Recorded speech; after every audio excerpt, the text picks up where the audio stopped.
So the first thing was, for real listening, and that word real being the most important part of it there, was creating the setting for real listening. So encouraging vulnerability and even encouraging courage.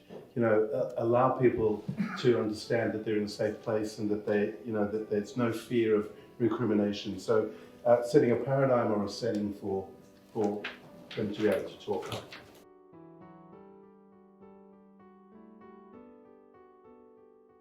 Second word that we came up with then was an understanding, and this kind of cut two ways. An understanding of how to conduct ourselves in the exercise of listening, as well as trying to get to an understanding of the person who's talking. So putting yourself in their shoes. So essentially, listening with empathy as a means of really listening to them as opposed to just hearing.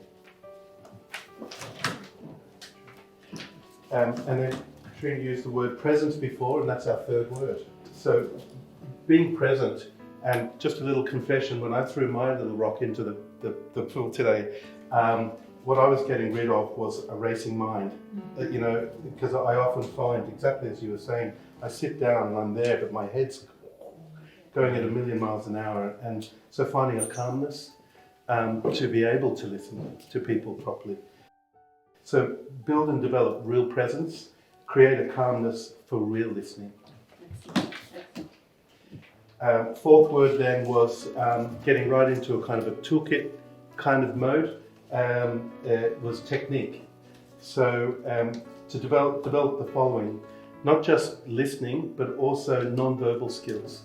So how you are, I know when I get a bit fidgety if I'm not liking what I'm hearing, I'll start jingling and jangling and not to do that. And so developing your non-verbal skills, observing the body language of the person that you're listening to, because a lot of what they're saying isn't coming out of their mouth, it's coming at you in other ways.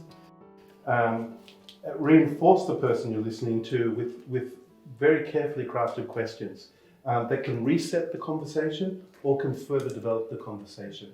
So developing technique for that. And then the fifth word or thing then was, none of us are perfect, so we need training for this. So leadership development and leadership training for this. And quite often we talk of, old school leadership developments around performance, and getting back to some of the things we heard earlier around servicing investors or shareholders. But it's much, as we all know, much wider than that.